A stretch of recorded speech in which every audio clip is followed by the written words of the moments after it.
오늘 함께 나눌 말씀은 예레미야 33장입니다. 예레미야 33장은 유다의 회복과 소망에 대한 말씀들로 기록되어 있습니다. 그런데요, 그 내용과는 사뭇 다르게 오늘 33장의 시작은 결코 좋아 보이지 않습니다. 소망과 희망에 대한 선포인데 예레미야가 아직도 시대들에 갇혀있기 때문입니다.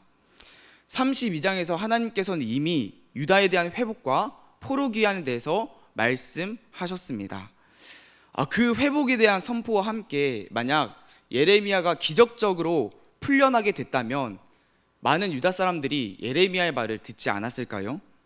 사도행전에서 바울과 실라가 옥에서 풀려났을 때 간수와 그 온 집 사람들이 예수님을 영접했습니다. 그와 같이 만약 예레미야도 오늘 뜰에서 풀려나게 됐다면 많은 사람들이 예레미야의 말에 귀를 기울이고 하나님 말씀에 경청했을 것입니다. 그런데요, 하나님은 예레미야를 그냥 내버려 두십니다. 예레미야는 갇혀있는 모습으로, 아무것도 할 수 없는 모습으로 그저 뜰에 갇혀 있습니다. 하나님의 선지자인데 예레미야는 아무것도 할 수 없습니다. 무력합니다. 이렇게 갇혀있는 예레미야에게 오늘 하나님께서 말씀하십니다. 그런데 조금 특별하게요, 자신에 대해서 자세하게 설명하시는데요, 2절 말씀을 저희가 함께 읽겠습니다. 2절입니다. 시작. 이를 행하시는 여호와, 그것을 만들며 성취하시는 여호와, 그의 이름을 여호와라 하는 이가 이와 같이 이르시도다. 아멘. 하나님께서 자신에 대해 말씀하십니다. 이를 행하시고 만드시고 성취하시는 분이라 선포하십니다. 이것은 분명 이제 하나님이 선포하시는 이 말씀과 굉장히 밀접한 관련이 있을 겁니다. 여기서 동사 3가지가 나옵니다. 만들고, 행하고, 만들다, 성취하다입니다. 이 동사들은 모두 창조와 관련이 있는 동사입니다. 성도 여러분, 하나님께서는 세상을 어떻게 창조하셨을까요? 어떤 다른 존재의 도움을 받으셨을까요? 아니죠. 하나님께서는 자신 홀로 이 세상을 창조하셨습니다. 홀로 행하시고 홀로 만드시고 홀로 성취하셨습니다. 하나님은 오늘 회복과 소망을 선포하시기 전에 자신의 주권에 대해서 먼저 말씀하십니다. 나는 행하고, 나는 만들고, 나는 성취하는 자이다. 내가 선포할 모든 말씀들이, 내가 선포할 모든 메시지가 내 주권 아래에 있다. 하나님이 먼저 선포하시며 예레미야에게 말씀하시기 시작합니다. 그리고 3절입니다. 이제 크고 은밀한 일을 예레미야에게 보이리라 말씀하십니다. 무너져가는 유다를 어떻게 회복하실지, 어떻게 일으키실지 하나님께서는 예레미야에게 이제 차근차근 말씀하실 겁니다. 3가지 단계를 통해 말씀하시는데요, 먼저 하나님께서는 포로된 자들을 다시 돌아오게 하겠다 말씀하십니다. 이전에 하나님께서는 예레미야를 통해 계속해서 바벨론에게 항복하라, 유다 백성들에게 여러 차례 말씀하셨습니다. 예루살렘은 멸망할 거고 결국 바벨론에게 패배할 거라 말씀하신 거죠. 그러나 유다 백성들은 이런 하나님의 말씀을 듣지 않고 하나님 말씀에 계속해서 반역했습니다. 지금 예레미야가 이 뜰에 갇혀 있는 것도 예루살렘 사람들의 그 반역의 한 모습이지요. 그러나 이후에 그들은 하나님께 더욱 적극적으로 더욱 반역하게 되는데요, 어떻게 하나님께 반역하며 나아갔는지 오늘 4절에 기록되고 있습니다. 4절 말씀을 저희 함께 읽도록 하겠습니다. 시작. 이스라엘 하나님 여호와께서 말씀하시니라. 우리가 이 성읍의 가옥과 유다 왕궁을 헐어서 갈대아인의 참호와 칼을 대항하여. 아멘. 예루살렘 성은 굉장히 높은 고지에 있습니다. 또 골짜기들이 많아서 예루살렘 성은 공격하기 굉장히 까다로운 성입니다. 그래서 바벨론 군인들은 이 성을 공격하기 위해서 성 주변에 토성을 쌓아 올렸습니다. 성벽을 넘기 위해, 성벽을 공격하기 위해 성 주변으로 흙을 쌓아 올리는 것이죠. 바벨론 군인들이 점점점 성벽을 향해 올라오고 있습니다. 그러자 유다 사람들이 어떻게 했다 오늘 말하고 있을까요? 4절 한 번 더 띄워주실까요? 이렇게 말하고 있습니다. 가옥과 유다 왕궁을 헐었다. 자신이 살고 있는 집을 부시고 왕궁을 헐면서까지 자신의 집을 부셔서 나온 나무와 돌들로 예루살렘 성벽을 더욱 높게 쌓아 올렸다 말하고 있는 것입니다. 바벨론 사람들과 싸우기 위해 끝까지 대항한 것이죠. 그들은 하나님의 말씀에 경청하지 않았습니다. 항복하란 그 소리에 귓등도 듣지 않습니다.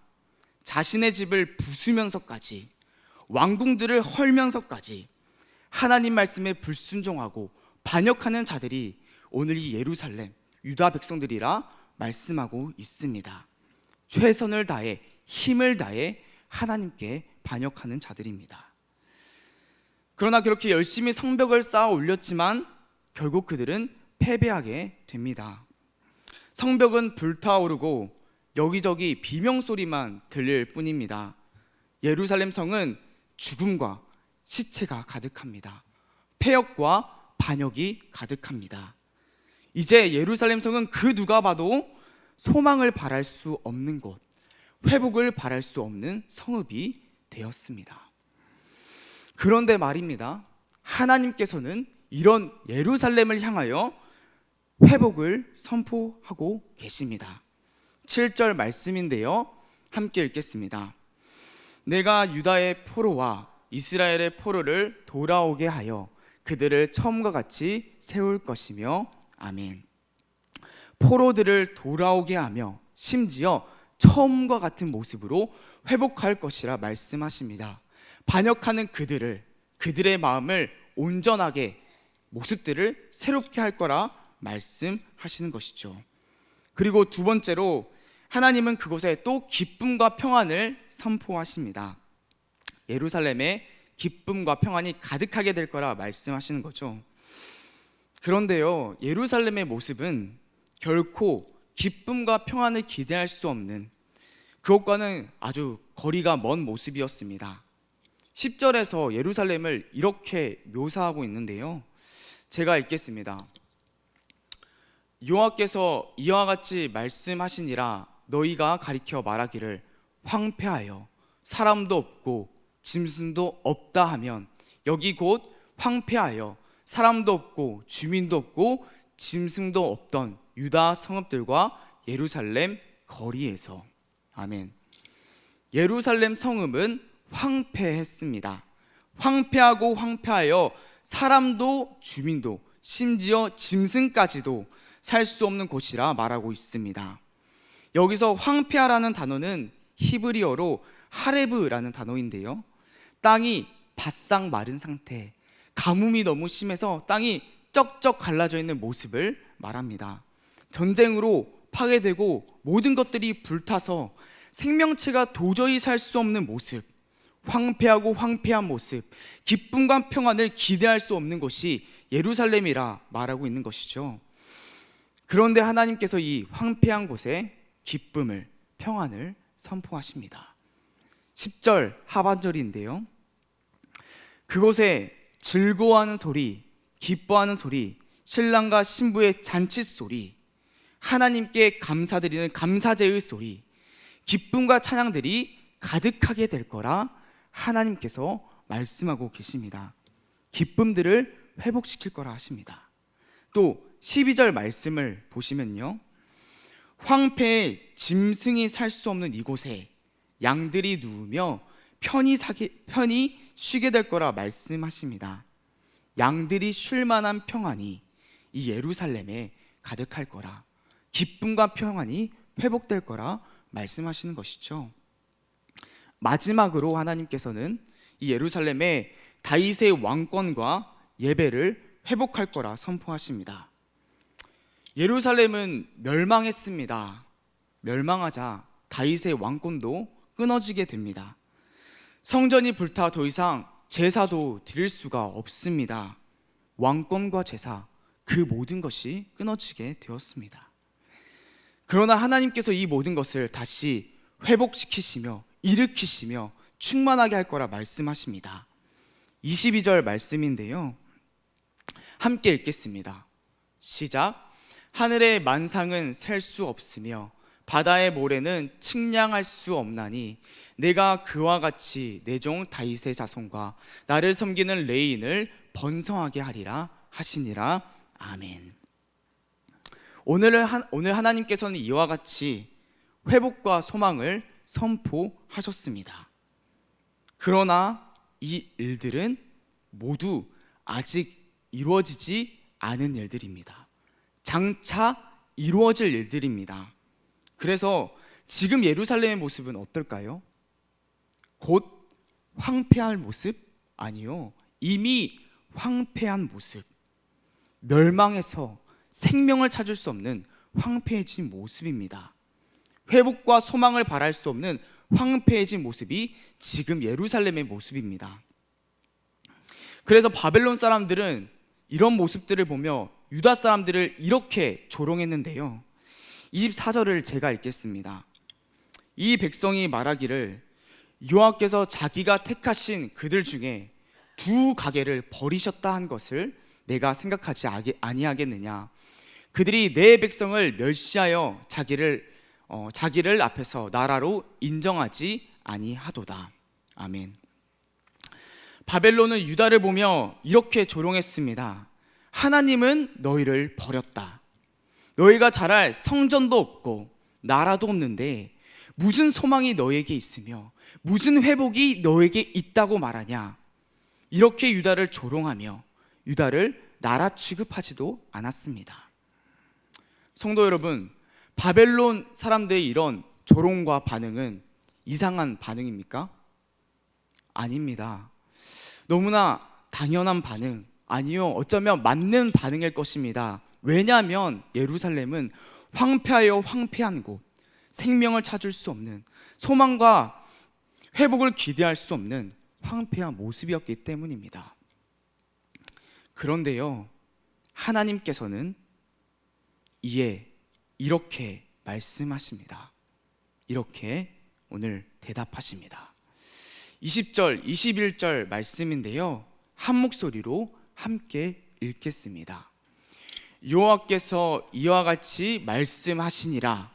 너희가 능히 낮에 대한 나의 언약과 밤에 대한 나의 언약을 깨트려 주야로 그때를 잃게 할 수 있을진데 내 종 다윗에게 세운 나의 언약도 깨트려 그에게 그의 자리에 앉아 다스릴 아들이 없게 할 수 있겠으며 내가 나를 섬기는 레위인 제사장들에게 세운 언약도 파할 수 있으리라. 하나님께서 물어보십니다. 낮에 대한 언약을, 밤에 대한 언약을 깰 수 있는지 물어보십니다. 아침이 오고 밤이 오는 것을 감히 너희가 막을 수 있냐고 물어보십니다. 성도 여러분, 해가 뜨고 해가 지는 것을 우리의 힘으로 막을 수 있습니까? 막을 수 없습니다. 아무리 피곤하고 일어나기 싫고 출근하기 싫고 새벽 기도에 오는 게 힘들어도 해는 뜨고 아침은 밝아옵니다. 하나님이 정하신 질서대로 움직이시는 것이죠. 우리의 힘으로 해가 뜨는 것을 도저히 감히 그 누구도 막을 수가 없습니다. 하나님은 이와 같다 말씀하십니다. 하나님이 맺으신 이 언약을, 자신의 백성을 향한 이 사랑을, 이 긍휼을, 이 신실하심을 그 누구도 그 무엇도 감히 막을 수 없다 오늘 선포하고 계십니다. 해가 뜨는 것을 너희가 막을 수 없는 것처럼 감히 나의 사랑을, 신실하심을 그 누구도 막을 수 없다 하나님이 말씀하십니다. 오늘의 본문을 천천히 생각하며 묵상해 보시길 바랍니다. 예레미야는요, 시대들에 갇혀 있습니다. 하나님의 선지자인데요, 너무나 무력합니다. 유다 사람들의 모습은 어떠합니까? 하나님의 백성이라 하는 자들이 하나님께 적극적으로 반역하고 있습니다. 자신들의 집을 부수면서까지, 왕궁들을 헐면서까지 하나님께 반역합니다. 예루살렘은 어떻습니까? 황폐하여 죽음과 시체가 가득합니다. 선지자는 무력하고 백성들은 반역하며 예루살렘은 황폐합니다. 끔찍한 상황 아닙니까? 그러나 이것들이, 이 모든 상황이 오늘 하나님을 막을 수 있다 말씀하십니까? 아닙니다. 하나님께서는 선지자가 무력할지라도, 백성들이 반역할지라도, 예루살렘이 황폐할지라도 그 무엇도 그 누구도 나의 사랑을, 나의 긍휼을, 이 신실한 언약을 막을 수 없다 말씀하고 계시는 겁니다. 하나님께서는 선포하신 대로 유다를 회복시키셨습니다. 그리고 끝내 예수 그리스도를 통해서 이 막을 수 없는 사랑을, 긍휼하심을, 신실하심을 우리들에게 확증하시고 보이셨습니다. 성도 여러분, 우리가 믿는 하나님, 우리가 동행하시는, 우리와 함께 하시는 그 하나님은 어떤 하나님이십니까? 하나님은 그 누구도 그 무엇도 감히 막을 수 없는 하나님이십니다. 오늘 이 자리에 나온 우리들은, 하나님께 서는 우리들은 이 막을 수 없는 사랑과 긍휼과 은혜를 이미 맛보고 누린 자들입니다. 우리가 죄악됨에도 연약함에도, 매일 넘어지는 그 불안한 부족함에도, 우리의 흔들리는 모든 상황과 모든 삶을 뚫고 하나님의 이 사랑이 찾아오셨기 때문에, 그 무엇도 하나님의 사랑을 막을 수 없었기 때문에 오늘 우리가 이 자리에 하나님 앞에 설 수 있음을 우리가 고백하며 나아갑니다. 성도 여러분, 오늘도 그 막을 수 없는 사랑이 이미 우리와 함께 하십니다. 이미 우리를 인도하셨던 것처럼 하나님께서는 우리를 계속 인도하시며 하나님의 선하신 그 계획대로, 하나님의 그 목적대로, 하나님의 장성한 분량까지 우리를 만들어 가실 겁니다. 오늘도 그 사랑을 기억하시며 그 사랑이 이끄시는 대로 하나님을 신뢰하시며 하나님 앞에 힘있게 살아내시는 석관중앙교회 성도분들 되기를 소망합니다. 함께 기도하시겠습니다. 이 세상을 창조하신 하나님, 모든 것을 다스리시는 하나님, 하나님의 계획과 사랑을 그 누구도 막을 수 없음을 이미 우리가 누리고 있음을 고백하며 나아갑니다. 우리의 모든 삶이 하나님의 계획과 사랑 가운데 있음을 기억하며 오늘도 그 하나님과 동행함으로 나아가며 살아가는 우리가 될 수 있도록 우리를 붙들어 주시옵소서. 예수님의 이름으로 기도드렸습니다. 아멘.